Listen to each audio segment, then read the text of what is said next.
Welcome back to your next lesson on sending your save the dates. In this lesson, we'll spend some time talking about your STDs, and by that I mean save the dates, not the other acronym for STDs. There is quite a bit of information you will need to keep in mind when you're creating them, so let's dive in and explore each section individually.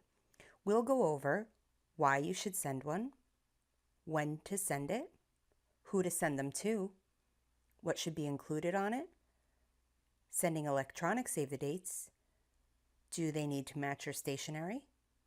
What to do before sending them? Your registry information, as well as what to do if you change venues or details. So let's dive right in. You will want to send out save the dates to officially announce your wedding date, to let guests know they will be invited to the wedding, to get everyone excited about the wedding, and to give you a leg up on other invitations guests may receive. You will want to send out your save the dates as far in advance as possible. Remember, other events like family reunions, graduations, and even other weddings or special events are usually planned at least a year in advance. So if you want to make sure that those who are most important to you can be with you on your wedding day, you'll want to ask them to save your date as far in advance as possible. If you're having a local wedding, you would want to get them out no later than 8 months in advance.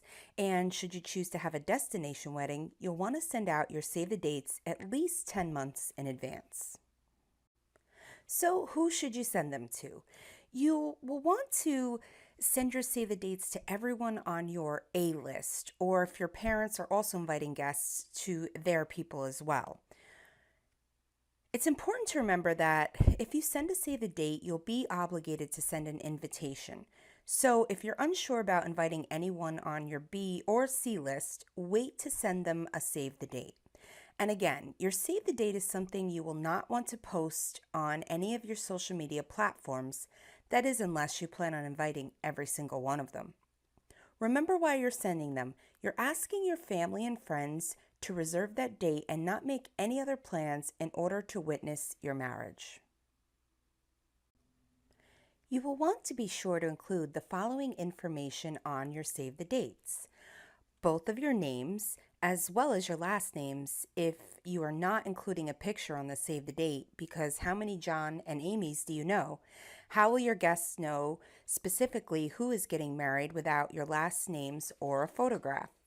You'll also want to include the date you plan on getting married as well as the year, the city where the wedding will take place. You do not need to have nailed down your venue or venues at this point. The city and state will suffice. And if you've already done so, you can include your wedding website address so that your guests can stay up to date with any new information you might add prior to sending out the official invitations. Now let's talk about electronic save the dates. It is perfectly acceptable to send your save the dates out electronically. Of course, you would want to have everyone's email address or phone number prior to sending them out. Or you can choose to mail out your save the dates, and again, in this case, you'd want to have everyone's mailing address. If you're on a tight budget, sending out your save the dates electronically could help you decrease the costs on your stationery bill. Remember though, if you send them out electronically, you may have some that never make it to the intended recipient, depending on their spam settings. Because you want to make sure you're sending and receiving everything wedding related, I always suggest to my clients to open a new and unique email account like John and Amy October 2020 wedding at gmail.com. This way you're not giving out your personal email to any vendors or retailers, and you can create subfolders within the email to keep yourself organized. And lastly, should you choose, you can delete the whole email account once the wedding is over, so you're not using more space than needed. I have 2 pointers I wanted to throw in here as well, and they are: if you plan on having a formal or black tie wedding, you most likely want to send out your save the dates via regular mail according to etiquette. And if you think someone will want your save the date as a keepsake, like your best friend, your parents or grandparents, then you may want to consider sending these select people a mailed physical save the date. Now, I often get asked the question, must my save the dates match my stationery? And my response is always, do whatever the hell makes you happy. If that means you match them to your stationery, great. If it means they look completely different, no problem. This decision just comes down to personal preference. There is no rule that states they need to match anything, but they can if you'd like them to. Let's spend a minute talking about what you'll want to make sure you do prior to sending out your save the dates. And the first thing is, if you plan on including your website, at this point you'll want to make sure that it is complete with as many details as possible and that it's fully functioning. Also, if you plan on taking engagement photos and using one of your photos on your save the date, you'll want to make sure you have the photos back in time, so you'll need to plan your engagement photo shoot as early as possible. And of course, as I mentioned before, if you plan on mailing them out, you'll want to make sure you have everyone's address before you can do so. And if you plan on sending them electronically, you'll want to have everyone's contact information, like their email, phone number, etc.